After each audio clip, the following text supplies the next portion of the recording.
We kind of touched on a little bit of them, so we're going to go through it. Varicose veins. These are like nurse's disease, or you see them a lot. Distortion of increased vascular hydrostatic pressure, and you'll see the veins are really distorted looking. They're engorged. They have incompetent valves in them, and sometimes they have some venous obstruction. Patients have achy legs that are associated with it. They can have clotting in them, but they usually don't.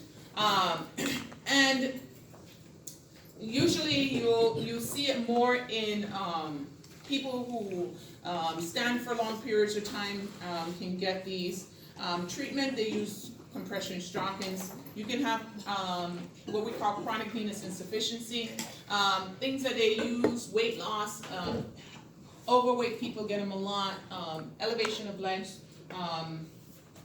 ablation of these you could use also.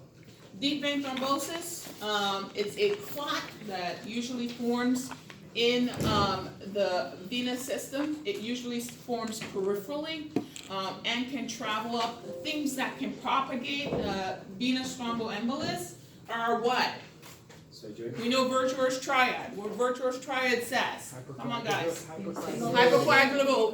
What makes you hypercoagulable? Pregnancy. Cancer. Birth control. Okay. What gives you venous stasis? Not moving. What can give you intimal damage?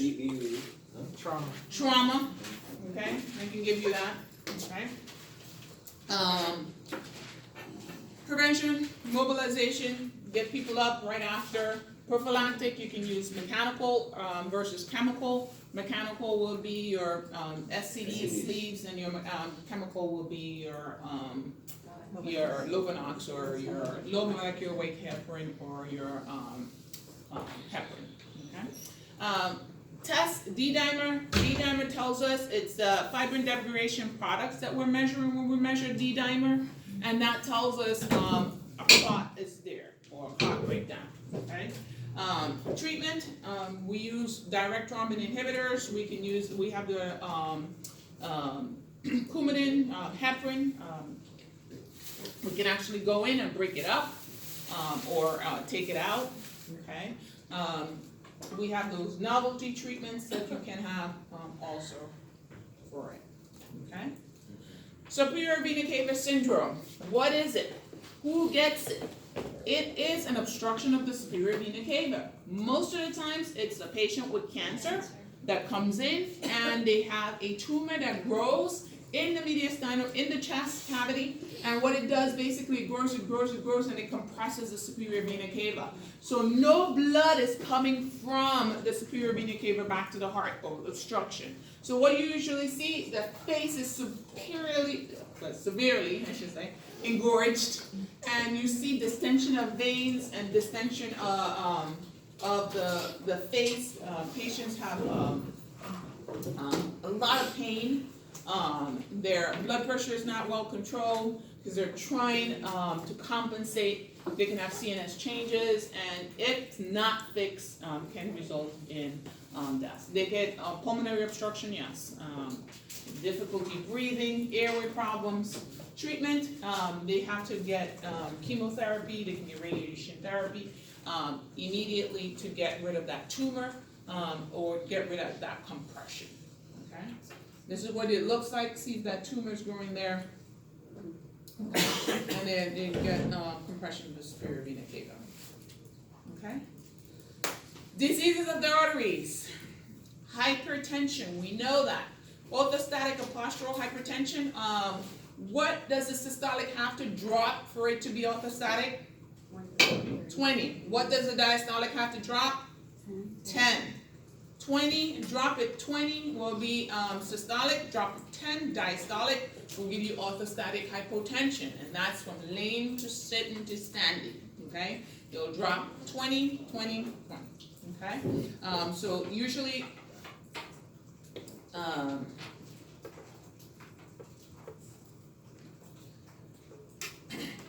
aneurysm, that usually is a outpouching of a vessel It's usually due to a weakening of the intima of the artery or of the vessel. That can give you an aneurysm. Thrombus formation, a lot of times atherosclerotic plaque buildup can break off and cause a thrombus or cause a thrombosis. Embolism is a clot comes from somewhere else. Usually it's coming from the heart that can go uncaused. Peripheral artery disease is usually due to atherosclerotic plaque buildup in the vasculature that can actually cause decreased perfusion to the peripheral vessels. Atherosclerosis is a buildup of plaque due to cholesterol. Says peripheral artery disease again. Coronary artery disease due to buildup of plaque or thrombus in the coronary arteries. Myocardial ischemia, that can be due to atherosclerotic plaque buildup. Acute coronary syndromes can be due to a thrombus formation, and that's usually due to clot on plaque. Okay. Hypertension. We have primary versus secondary type of hypertension. Primary hypertension or essential hypertension, there's no specific thing that you can identify that causes it.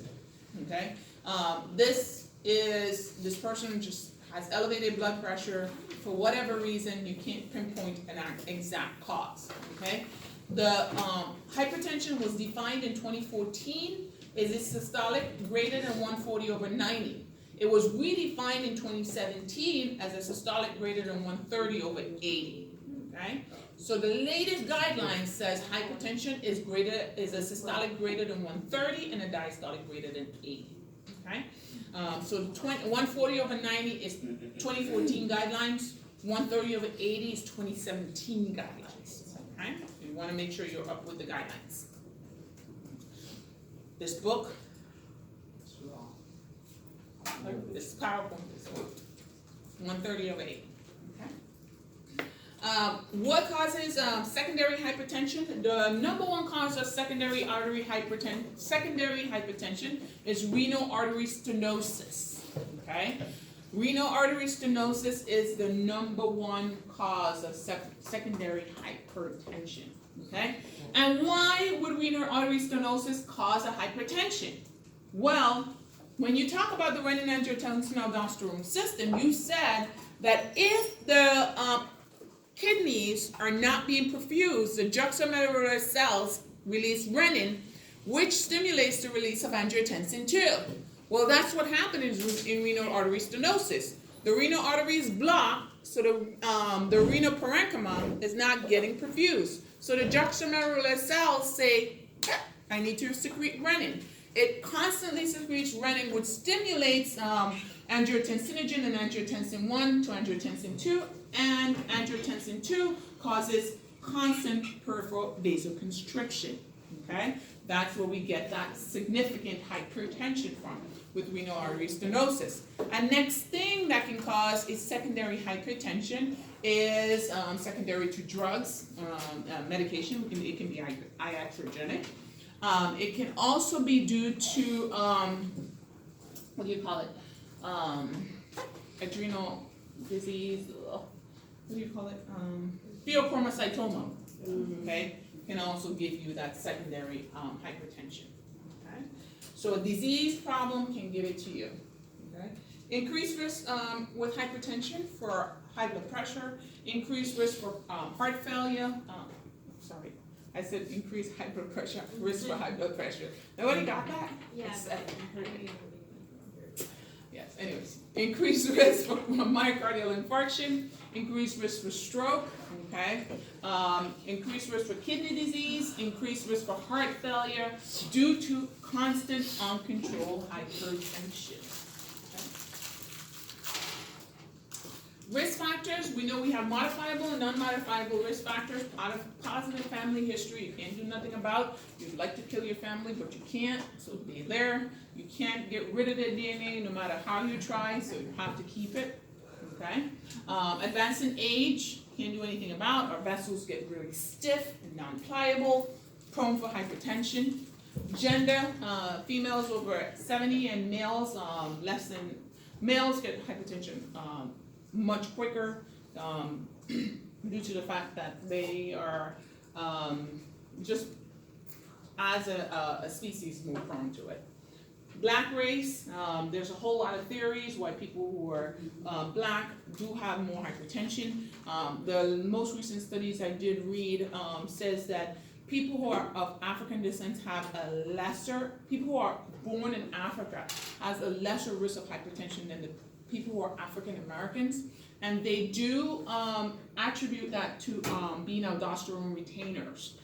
What their analogy is that when Africans were shipped to America on the slave ships, there were so much of them and they were all starving and did not have enough water access. So in order to protect their bodies increased their aldosterone levels to hold on to the water that they had. So then they held on to the water and it chemically changed their cellular structure to make them aldosterone retainers. Okay? So that's one of the theories, okay, that says we're high aldosterone retainers. Glucose intolerance from diabetes mellitus can cause insulin resistance because of cytotoxins that are associated with obesity, and that can give you hypertension. Heavy alcohol use, obesity is another one. Decreased potassium, magnesium, and calcium levels, and the exact mechanism of that is not really well explained in the literature, but it's there. Okay. Cardiac output can be affected by a significant hypertension. Remember, we talked about if the heart is working really hard, that left ventricle is going to get what? Hypertrophy. It's going to get an eccentric hypertrophy where the chamber is going to get smaller. The chamber is going to get smaller, it's going to hold less blood, therefore less blood is going to be injected. So you're going to have decreased cardiac output due to increased left ventricular hypertrophy. They can have increased viscosities of blood, which can reduce vessel diameter and cause vasoconstriction. Primary hypertension, again, not sure exactly why. They can have overactivity of the sympathetic nervous system, renin-angiotensin-aldosterone system, and natriuretic peptide abnormalities. Okay? Inflammation, cytokines, endothelial dysfunction. Obesity can cause these cytokines to to occur, and these cytokines can cause insulin resistance, which can actually cause inflammation, which can actually cause a sustained hypertension. Okay? Pathophysiology of hypertension, which you know there was that. Okay? So again, dysfunction of the sympathetic nervous system, renin-angiotensin-aldosterone system.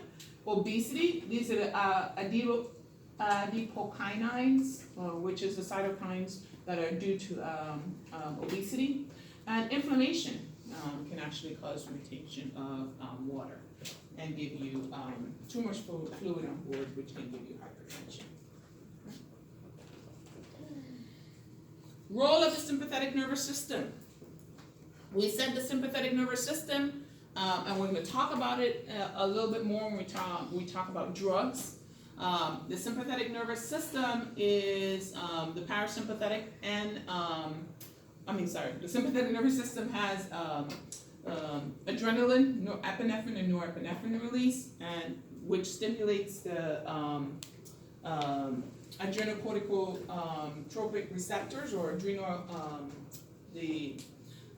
alpha or beta receptors, and the alpha receptors can cause severe vasoconstriction, which can actually cause the blood pressure to get high.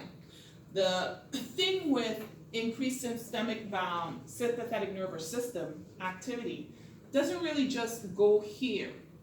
A patient comes in with who's been on corticosteroids at home.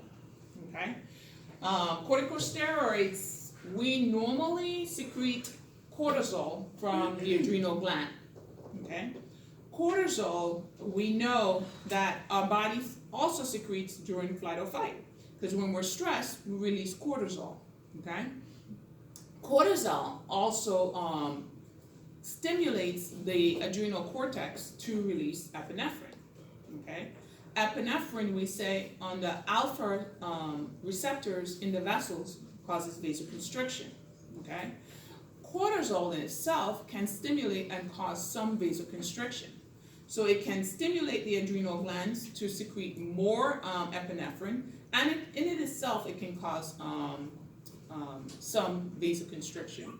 So people who are on long-term cortisol treatment tend to have more hypertension. One, they're fluid retainers. They hold on to a lot of fluid.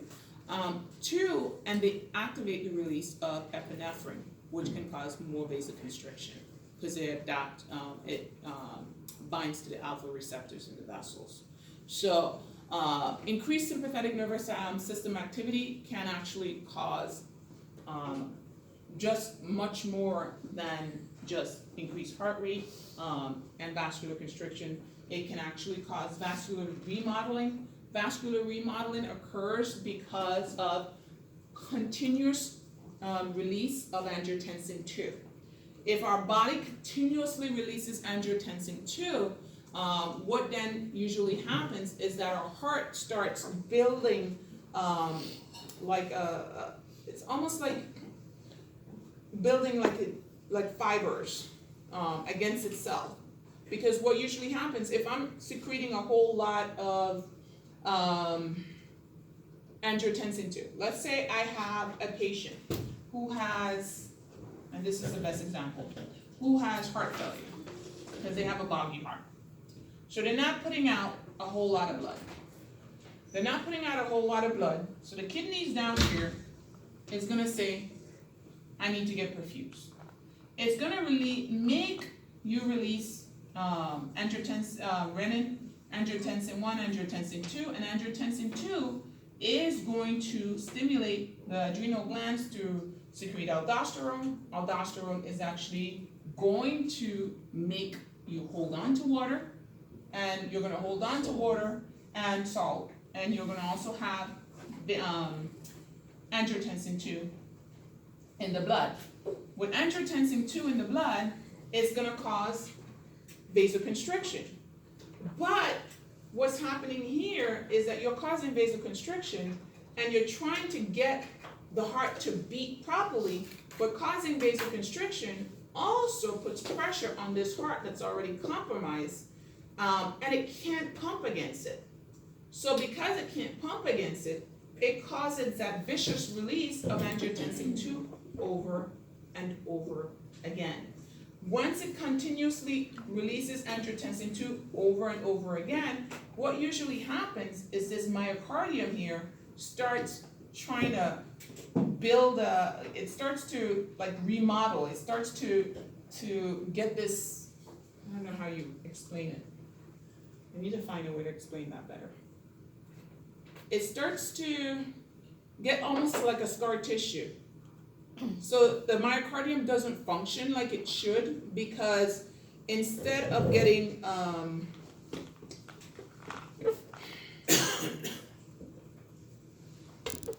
have to figure out a better way to explain that. I'm sorry. And I can't think of it right now.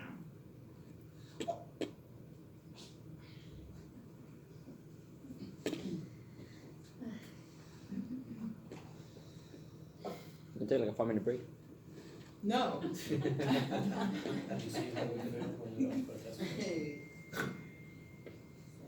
I'm gonna come back to that. I'm gonna figure it out in my head. Was this happening with patients on steroids? Is that are on corticosteroids? No. You're just talking Just about the general. release of aldosterone. The release of aldosterone and release of Constantly. angiotensin 1 and angiotensin 2. The effect on the Constantly, what it does, it just, the heart is trying, if the heart's not working well, and you're constantly releasing angiotensin 1 and angiotensin 2, you'll have a heart that's not pumping well, and you're increasing the systemic vascular resistance. So what you're doing is you're making the heart more hypertrophy, or more hypertrophic or just larger, and it can't pump against that, and that's a vicious cycle. So it continues to do that, and it gets hyperplasia. The heart becomes hyperplasia. So it gets this shell that is not pliable, and it just becomes like this. And the space of the muscle is smaller. Like right? a stiff. It becomes stiff and not working. It becomes non-pliable. So it becomes a ventricle that doesn't contract like it should. Okay? So it's a hypertrophic heart that just doesn't contract well. And that leads to continuous cardiovascular dysfunction. Okay? Oh my God, that was difficult. It's usually not difficult. It's difficult. Okay. Secondary hypertension. So again, what causes secondary hypertension? Something. Huh? Renal artery stenosis is number one. Okay, that's the number one cause. That's why the first thing that when somebody like young, like if somebody 25 years old come in and they're constantly hypertensive and there's no you're like they're not fat, they're pretty, they eat well, they exercise, and all of a sudden they have this hypertension. What the first thing they'll do is a renal artery ultrasound to look to see that there's some kind of bruit there, if you hear a bruit, to see if there's a stenosis there. Okay, so that's usually the first test you order in a young person who comes in and just has hypertension out of the blue for no reason, and it's usually renal artery stenosis. People who don't have renal artery stenosis and still have persistent hypertension, things that they will look for is like pheochromocytoma. And pheochromocytoma, don't remember this because you don't have to be tested on it. You're not going to have to know it, but you're going to look in the urine for PKUs. And you're going to do a 24-hour urine to check for catecholamines in the urine. Okay. Malignant hypertension, you can get a hypertensive crisis. And you have hypertensive urgency versus emergency. We're not going to go into what those are, and you don't have to memorize them. But malignant hypertension is hypertension that does not go away at all. And you'll see some people with just this elevated blood pressure no matter what you do. Urgency is someone who comes in and they're hypertensive, but they're not complaining of any end organ damage. Emergency is someone who's hypertensive and comes in with a stroke or an MI. Okay, those are emergencies. So clinical manifestations, remember for hypertension, there are no signs and symptoms. Okay, that's why there are so many people who end up, they come in with a stroke, and that's when they, do you have any past medical history? No. Then why's your blood pressure 220 over 120? I don't know, I was stressed this morning. No, I'm dead serious. They tell you. I had an argument with someone and I got really stressed, and that's when my blood pressure went up. If you're from the islands, you believe that if you get in an argument, that person's going to drive your blood pressure up. And all you need to do is calm down and your blood pressure is going to go down. Forget about the medicine. Okay? Or they'll get some tea. Or they'll get some tea. Okay. So risk factors. The DASH diet is a dietary approach to stop hypertension.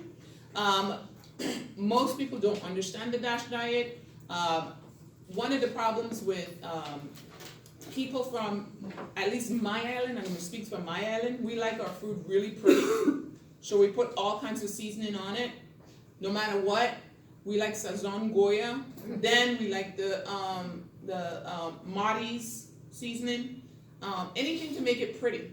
We like it colorful. We like it tasty.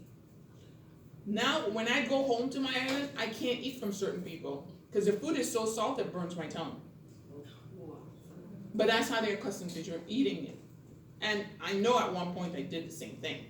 But now I've trained myself to not do that. Now I can't eat it because we do eat a lot of salt. So cultural influences, definitely. Treatment. angiotensin converting enzyme inhibitors, we need to block angiotensin 2 so that we can stop the cardiac remodeling that can happen from the vicious release of angiotensin 2 that occurs due to the heart not pumping well.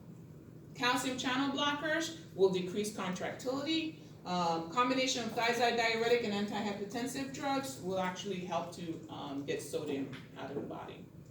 An individual has primary hypertension and recurrent stroke. Which drug should the nurse prepare to administer? ACE inhibitors. When in doubt, when you're treating hypertension, give ACE inhibitors. Because according to JNCA, it's the wonderful drug. Okay?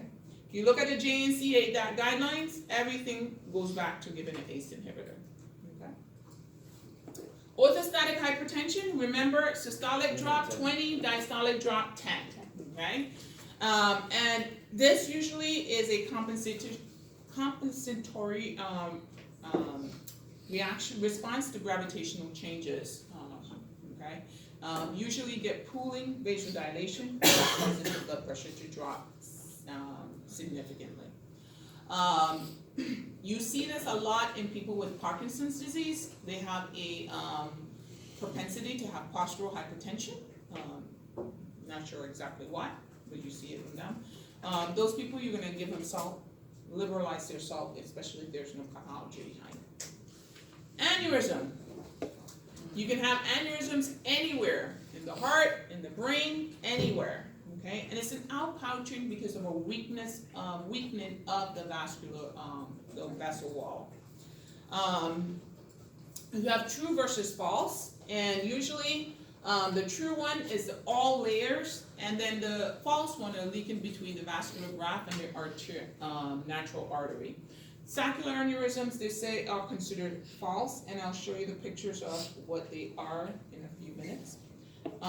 The fusiform, you'll see it here, and the false aneurysm, you'll see the clot there. It's usually an aneurysm formed. It's not really a true aneurysm, but it's something that balloons out in the vessel wall. The fusiform or saccular aneurysms, you'll see that here.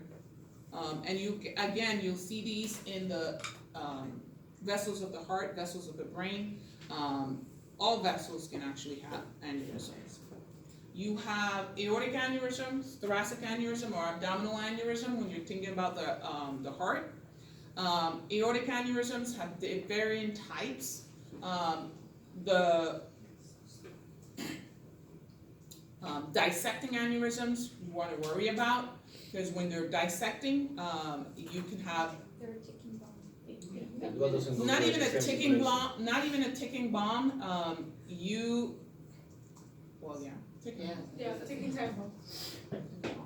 And usually these patients, a lot of them, if they have a sudden dissection, they don't usually make it to the hospitals. These are people who really don't get to the hospital in time, because they bleed into the mediastinum and they have just crushed the heart. Okay? So they don't really do well. Treatment. Somebody comes in with a dissecting aneurysm, you don't want any pressure on that artery. You don't want any pressure on that vessel. So the key is to lower their blood pressure significantly so that they don't have a pressure pulsating on that vessel. Okay? Beta blockers, and you gotta get them to the OR like stat. Okay? So if they make it to your ER, get them to the OR. Okay? Most of them don't make it to the ER, but if they make it to the ER, they need to get to the OR stat. Okay?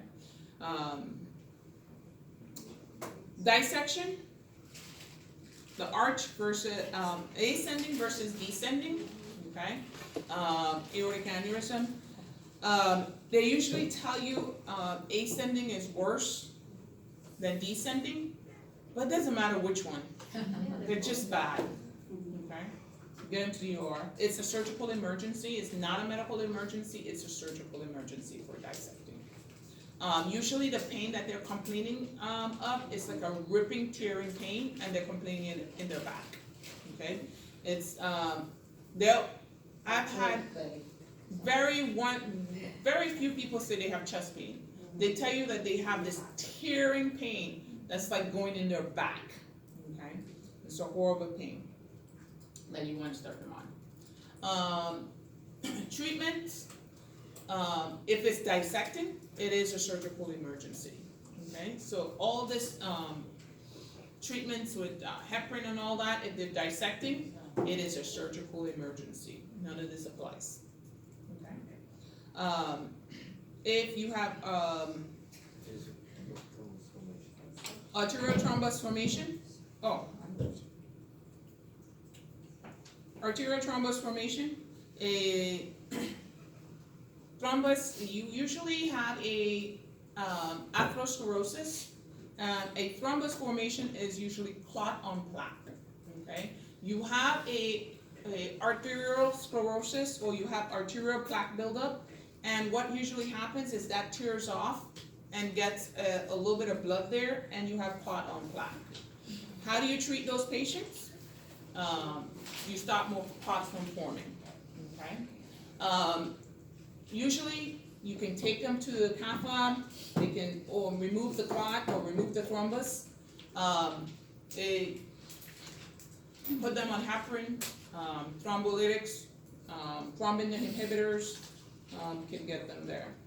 Pulmonary embolism or embolism in the heart, it's a clot that breaks off from somewhere and is floating around somewhere in the heart.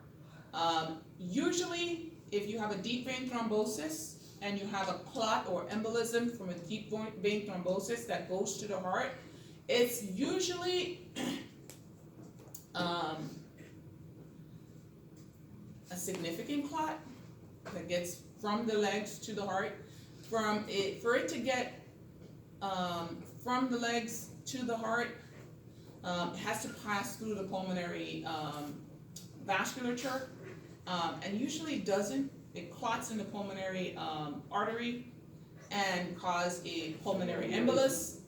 But if it's long enough or big enough, it can actually get to the heart. A small one can probably slip and get to the heart and cause an embolus there. We usually don't see that. Usually, if they get a pulmonary embolus, embolus coming from a DVT, it goes into the lung and lodges into the lung and cause a pulmonary embolus and cause damage that way.